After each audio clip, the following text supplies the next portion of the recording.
So let's talk about the next very important operating system, that is known as your multi-programming operating system.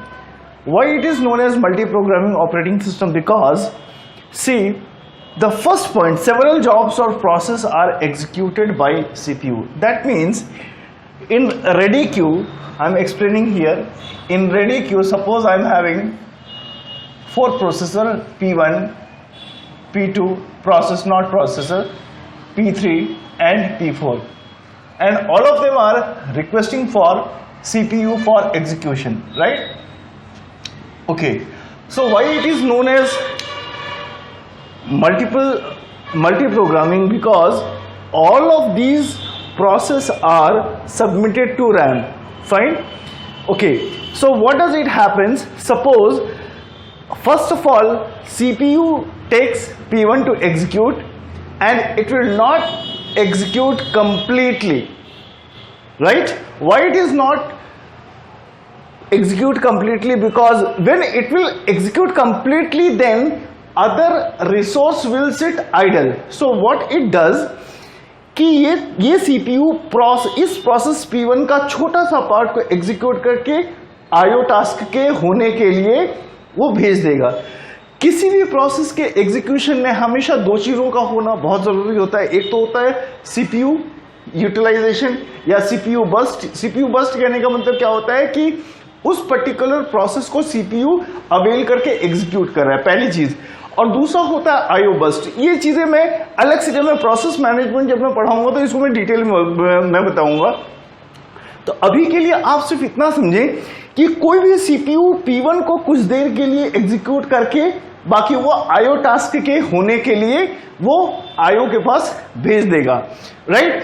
उसके बाद जैसे ही ये P1 IO के पास भेजेगा उसी समय ये P2 को वो अवेल कर चुका होगा एग्जीक्यूशन के लिए. ऐसा इसलिए होता है कि ये पार्शियली इसलिए एग्जीक्यूट करता है ताकि CPU और अदर रिसोर्सेस के बीच में यूटिलाइजेशन बिल्कुल बैलेंस हो. अगर ये CPU अगर P1 को पूरा एग्जीक्यूट करेगा तो उस समय आपका बाकी का जो रिसोर्स है वो बिल्कुल आइडल हो जाएगा, मीन्स वो बेकार बैठे रहेंगे. ऐसा नहीं होने के वजह से ही CPU कुछ पोर्शंस प्रोसेस का एग्जीक्यूट करके बाकी के काम के लिए IO को भेज देता है. तो यहां पे यही चीजें यहां पर लिखी हुई है. Several jobs process executes by CPU. So this is example of the first point, right? Because all the jobs are submitted to RAM. Second point is very important. CPU executes a process for some times. It releases, यानी छोड़ देता है. छोड़ने के बाद it executes the another process. से for example इस example से समझा जा सकता है कि CPU ने पहले P1 को कुछ देर के लिए एग्जीक्यूट किया और एग्जीक्यूट करने के बाद उसने IO टास्क होने के लिए भेज दिया. उसके बाद मीनवाइल जब P1 IO टास्क कर रहा होगा तो उसी समय CPU will be engaged with process P2, right? This jumping of CPU from one process to another process is known as context switching. What is the context switching? जब एक CPU एक process को एग्जीक्यूट करने के बाद थोड़ी देर execute करने के बाद उसको रिलीज करके किसी दूसरे प्रोसेस को पिक करता है नेक्स्ट एग्जीक्यूशन के लिए, तो इसको हम लोग कॉन्टेक्स्ट स्विचिंग कहते हैं, right? Fine. In context switching OS can do better utilisation of IO task. The same thing which I have already means explained in my video that in context switching जितना अच्छा होगा उतना ही अच्छा हम लोग बेटर यूटिलाइजेशन ऑफ मेरा resource होगा, राइट? कॉन्टेक्स्ट स्विचिंग कितना होना चाहिए दैट डिपेंड्स अपॉन OS. बहुत ज्यादा भी नहीं होना चाहिए और बहुत कम भी नहीं होना चाहिए. दैट मीन्स कॉन्टेक्स्ट स्विचिंग एक ऐसा बैलेंस है जो कि आपका CPU यूटिलाइजेशन और रिसोर्स यूटिलाइजेशन को के बीच में बैलेंस बना करके रखता है. Some more important features of multi-programming operating systems are first, fifth point is in this operating system CPU executes both user process and system process. Multi programming का मतलब ही होता है कि यूजर्स भी अपने बहुत सारे प्रोसेस को दे सकता है एग्जीक्यूशन करने के लिए। से सपोज एग्जांपल कि वो MS वर्ड पे कुछ अपने डॉक्यूमेंट्स को टाइप कर रहा है एंड बैकग्राउंड में वो म्यूजिक सुनना चाहता है, this is the one case it can happen. Secondly क्या हो सकता है, ठीक है यूजर के 3-4 टास्क हो सकते हैं to be perform by CPU, और बैकग्राउंड में भी कुछ सिस्टम प्रोसेस भी होते हैं जो बैकग्राउंड में जो चलते रहते हैं। आप लोगों ने शायद टास्क मैनेजर का नाम सुना होगा, कभी अगर उसको ओपन करके देखेंगे तो there are several process which are executing in background. So that is the good example of multi programming. That means what कि यही है multi programming. Multi programming means what, CPU is executing users process also and system process also. But moreover, second point is very important, 6th point, but moreover when we are talking about multi-programming, that means we are concerned with the user process only. से इस point को मैंने इसलिए लिया है क्योंकि multi programming को लेकर के आगे कुछ मैं न्यूमेरिकल्स जब मैं कराऊंगा तो उस समय we will be concerning with only users point of view, that means users process.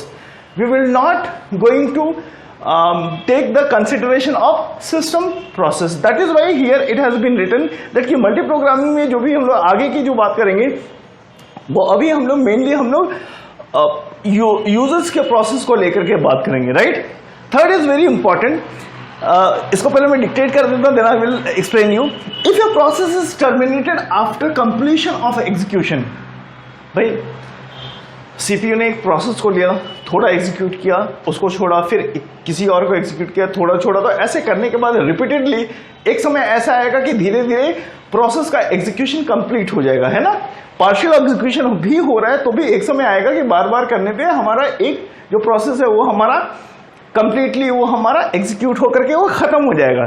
So process is terminated bye after completion of execution. इसके बाद क्या होगा कि जो बचे हुए जो प्रोसेस होंगे उसको वो एक एक करके वो लेगा एग्जीक्यूशन के लिए, राइट।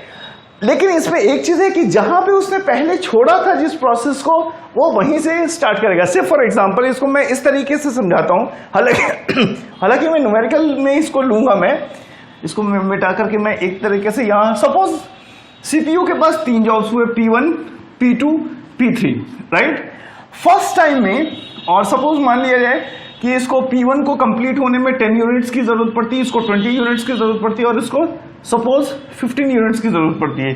तो फर्स्ट टाइम में क्या करेगा CPU कि 10 में से सपोज मान लिया जाए कि हमने इसमें CPU ने 3 यूनिट्स लेकर के छोड़ दिया, यानी 3 यूनिट्स कंज्यूम कर लिया, तो कितना बचा, 7 यूनिट्स बचा।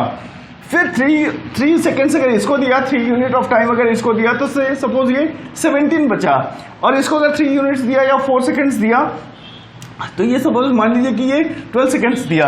अब कहने का मतलब क्या है कि सेकेंड आइटरेशन में अगर P1 को दोबारा उठाता है तो वो उसी जगह से उठाएगा जहां से उसे छोड़ा था।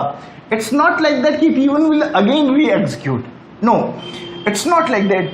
CPU जहां पर भी जिस चीज को छोड़ा है, राइट, वो उसको वहीं से उठाएगा। Now you will ask me one thing कि सर फिर ये कैसे पता चलेगा कि CPU कितना एग्जीक्यूट किया है और प्रोसेस का स्टेटस क्या है।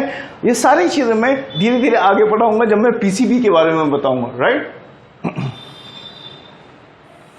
So according to the previous discussion, we are having some advantages and some disadvantages of multi-programming OS. The first one is performance is better than earlier OS. What does it mean? It means that it is better than serial processing operating system and batch processing operating system. I have already explained you that in serial processing operating system, the CPU is executing the process one by one till it ends. Number one, okay. So in that, the resource utilization is 0. Next, batch processing operating system means what? Ki we are having number of jobs are submitted to the operating system for further execution by CPU, but still it is in batch. But here there is no batch at all. Any process can come at any time in the RAM for the execution. So it is more versatile, right? Okay, fine. That is why the performance is better. Okay, fine. See, all the process will be entertained in the normal condition. This is the very important part. See, this is very impractical. Say for example, RAM में हमने 5 process को लिया execute करने के लिए, लेकिन हम ऐसा रिस्ट्रिक्शन बिल्कुल नहीं दे सकते कि और कोई प्रोसेस और नहीं आएंगे अदर देन दीज 5 प्रोसेस. तो अगर नहीं आएंगे तो ये पांचों जो प्रोसेस है वो डेफिनेटली वो एग्जीक्यूट होंगे कभी ना कभी, राइट? इसलिए मैंने कहा है कि नॉर्मल कंडीशन. अच्छा, अगर ऐसा होता है कि अगर ये 5 प्रोसेस हैं और बाकी भी प्रोसेस आ रहे हैं एग्जीक्यूशन के लिए और उसकी प्रायोरिटी अगर हाई होती, तब देखते हैं क्या होता है, वो आगे मैं बताऊंगा, right? Okay fine. So better use of CPU as well as resource utilisation. जैसा कि ऑलरेडी मैंने कहा था आपको कि better balance, not better balanced context switching अगर होगा तो हम बेटर यूज कर पाएंगे CPU utilisation as well as resource utilisation का, right? Resource utilisation means IO task, correct? Okay, so these are some good advantages. Now focus on the disadvantage. See, in the real scenario, sometimes process goes in starvation. See, these 2 points are contradicting each other. These 2 points. How? कि sir आपने तो कहा है कि normal condition में 5 process होंगे तो उसका एग्जीक्यूशन पॉसिबल है, लेकिन ऐसा आपने ऐसा क्यों कहा कि ये पॉसिबल नहीं है? See, we can not restrict any process not entering in the RAM, right? We can not prohibit. अगर रैम में अगर स्पेस है तो प्रोसेस आएगा ही आएगा. ये बात और है कि वो ओएस को वो एंटरटेन करे या ना करे, लेकिन अगर आने के बाद ये समझिए कि अगर उसकी प्रायोरिटी ज्यादा है, say for example I have taken 3 process earlier in the RAM, P1, P2 and P3. There are 3 jobs which is to be executed by CPU. बात समझिएगा मैं क्या कहना चाह रहा हूं, राइट? और प्लीज इस वीडियो को स्किप मत कीजिएगा, अदरवाइज आप इसका फ्लेवर नहीं ले पाइएगा. Fine. So earlier if there are 3 process P1, P2, P3 which has to be executed by CPU, right? अब कुछ समय के बाद क्या होता है कि P3 और P2 तो चलो एग्जीक्यूट होकर के निकल गए, रहेगी बात P1 की. तो P1 को अगर जब मिलना था CPU, उसी के बीच में कोई और प्रोसेस आ गया P4, फिर कोई और प्रोसेस आ गया P5, फिर कोई और प्रोसेस आ गया P6, फिर कोई और प्रोसेस आ गया P7, लाइक फॉर लंबे समय के लिए. और ये वो प्रोसेस थे जिनको बताया गया कि इनकी प्रायोरिटी इससे ज्यादा है, करेक्ट? तो what will happen? This will be the lastly entertained, correct? और अगर इसका वेटिंग टाइम एंटरटेन का अगर बहुत लंबा हो जाएगा तो उसको हम लोग स्टार्वेशन कहते हैं. स्टार्वेशन का मतलब तो भूखमरी, यानी कि वो प्रोसेस इतना लंबा इंतजार कर चुका होगा इतना लंबा इंतजार कर चुका होगा कि उसको तब तक उसको सीपीयू नहीं मिलेगा. तो that situation is known as starvation. So real time scenario में अगर हमारा 2 चीज अगर नहीं हो, एक अगर हमारा सीपीयू शेड्यूलिंग अगर नहीं हो, सीपीयू शेड्यूलिंग एल्गोरिथम अगर नहीं हो और क्वांटम टाइम, अगर ये दोनों चीजें अगर नहीं हो तो बिलीव में स्टार्वेशन की पॉसिबिलिटी बहुत ज्यादा बढ़ जाएगी. Are you getting my point? So second point, quantum time must be decided. अब quantum time must be decided का मतलब क्या है कि सपोज मल्टी प्रोग्रामिंग में टाइम कोई निर्धारित नहीं है कि किस प्रोसेस को कितने समय तक एग्जीक्यूट करना है. This is also one big disadvantage in multi programming. इससे जो बेटर आया next was your time sharing system, इस चीज को कम किया, हम देखेंगे आगे चल करके.